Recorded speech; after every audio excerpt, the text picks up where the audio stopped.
Máme pripravenú časť 1. 7 očiek je na jednej strane, 7 očiek je na druhej strane. Začíname počítať od tohto očka, čiže 1, 2, 3, 4, 5, 6, 7. Na tejto strane 1, 2, 3, 4, 5, 6, 7.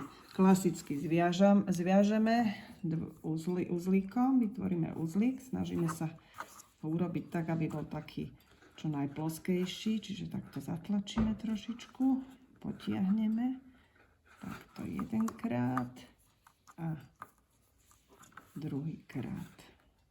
Takto.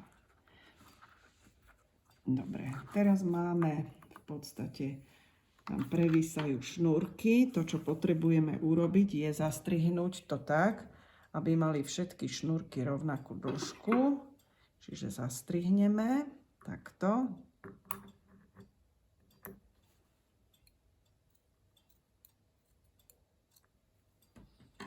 A potrebujeme navliesť korálky.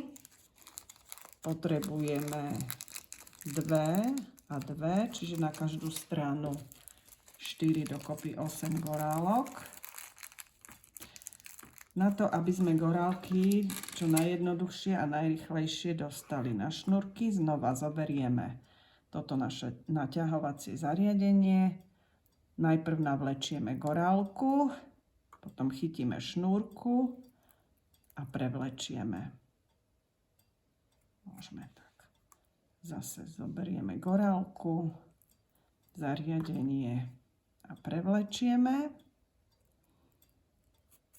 Keď to máme na všetkých šnúrkach, tak na konci urobíme uzlík. Takto. A vlastne budeme mať 8 takýchto ukončení na celom náramku.